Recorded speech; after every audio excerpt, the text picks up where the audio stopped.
Okay, recap. Last day of games before the All Star break. All 30 teams played last night, so everyone is on a back to back, resulting in a few nights off for various players. I'm not taking a break though. If you want me to focus on a team or player during the break, let me know in the comments. But let's just get started with the Pels, who beat the Kings in overtime 140 to 133 despite no Zion Williamson. CJ McCollum had 43 points on 16 of 23 shooting, hit 7 threes. Free CJ. He's been the rock of the team since he's been there. Really, the OG Norm Powell doesn't get nearly enough credit for what he does. Javonte Green, I got to scroll down to find him. Geez. He got the start for Zion. He had 9.7 rebounds, 5 steals. Lots of people were surprised that the Pelicans didn't trade him for like a second round pick or anything, but I guess they do need him still with Zion in and out of the lineup. Carlo Matkovic had the best game of his career with 13 points. Was 5 of 6 from the field, also had 3 blocks, so I'll probably have to get his overall rating up to like that 74-ish range during the break. The Kings, they had a couple big nights from really their whole lineup top down. Zach LaVine had his best game as a King, 32 points, 10 assists. Malik Monk had 24 points and 9 assists, although he struggled to shoot the rock. And Domantas Sabonis had 22 points, tied his career high with 28 rebounds. He had 28 also last month versus the Celtics. And notably, no debut yet for Markelle Fultz. He'll get a week off to acclimate himself with his new team. Moving on over to the Golden State Warriors, they beat the Houston Rockets 105-98. Steph Curry, 27 points. They went with a small ball lineup in this one. Brandon Pajemski, he got the start in this one, had 18 points, 39 minutes. I expect that's probably going to stick long term just so they can have better lineup balance. Buddy Hield isn't a good defensive player, so you can't really start him next to Curry. Hield moved to the bench. He had 2 points, 1 of 5 from the field in 14 minutes. Jimmy Butler was solid with 19 points. They haven't missed Jonathan Kuminga at all with Butler around. And he was joined in the front court by Moody Draymond. What a name for that. The Houston Rockets, on the other hand, they also went small. Aaron Holiday got the start, and he responded with his best game of his career high 25 points, also chipped in 8 rebounds. Alperen Sengun, more or less held in check by Draymond Green, goes into All-Star break with a whimper, 10 points, 13 rebounds, 4 assists.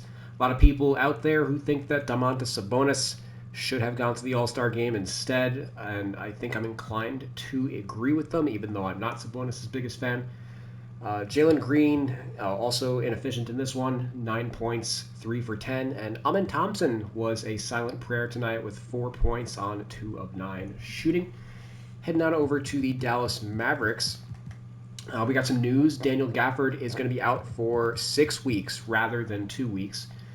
So, yeah, the Mavs are in trouble. That means they are basically out without Lively and Gafford for the long term. Anthony Davis is probably out for a month as well. PJ Washington currently sidelined with a sprained ankle. I'm going to have to deactivate him in the lineup also. No timeline on Caleb Martin. So, yeah, they don't have any front court players available.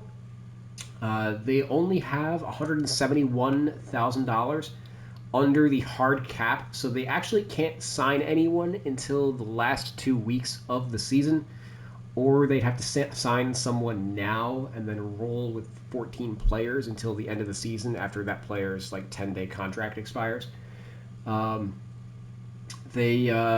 alternatively, what they could do is they can waive Brandon Williams, who's on a 2-way contract, since 2 ways don't count against the salary cap, and just bring in another 2-way big to join Kyler Kelly. They already have Kessler Edwards, who we'll get to in a second, on a 2-way. He's their starting center right now. But the Mavs beat the Heat 118 to 113, despite not having any front court players available. Kessler Edwards was a big part of that. He did got the start at center again, and he had 15 points, 9 rebounds, hit 3 threes, Kyrie didn't play in this one, so it's really incredulous how they were able to pull out this victory. Also, I think Klay Thompson was off. I didn't notice his box line or anything, but they were able to overcome the absence of Kyrie thanks to the best game of Dante Exum's career. He got the start and had 27 points, one off of his career high, was 11 of 13 from the field. And Max Christie continued to be the best player in the Luka Doncic trade, adding 19 points. I will have a full edit for Kessler Edwards over the break, as well as probably an update for Omax Prosper, who was the starting power forward in this one, adding 10 points. Spencer Dinwiddie also got the start, adding 18 points and 6 assists. Not bad for a minimum contract, who was almost out of the league this offseason. The Miami Heat, on the other hand, they were without Bam Adebayo, which is how I guess you could understand, how the only way they were going to conceivably lose this game to the Dallas team with no centers. Tyler Hero had 40 points in this one, heading into the All-Star break hot. Davion Mitchell started again and had 5 points, but played 38 minutes. And this time this was with Duncan Robinson healthy and playing, so I was inclined to change Tyler Hero's position back to his natural shooting guard. Other notes, since Bam didn't play, Kyle Anderson got the start. He added 15 points and 10 rebounds. And Kel'el Ware also chipped in 17 points and 9 rebounds in this one. Although kind of disappointing that he didn't do a little more given the situation. I think Nikola Jovic also missed this one. He got hurt in the last one, ended up kicking somebody in the face. I think accidentally. I don't think it was malicious because he also got hurt on the play. Heading over to Minnesota, who upset the Thunder. 116-101 ended the Thunder's 7-game win streak. Rudy Gobert did not play, interestingly enough, so Naz Reid got the start and had 27 points, 14 rebounds, 7 assists. Anthony Edwards chipped in 23, Jalen McDaniels 21, and then Jalen Clark on a two-way contract. He got the start. Defensive player, he added 4 points in 24 minutes, but he bumped everybody else up in the lineup. Whether or not you believe that him or Nickeil Alexander-Walker got the start also. So one of these three guys was the starting three, bumping McDaniels up to the 3 and Naz Reid up to the 5, which probably is actually not a terrible lineup to have against OKC, given that they do the 5-out thing.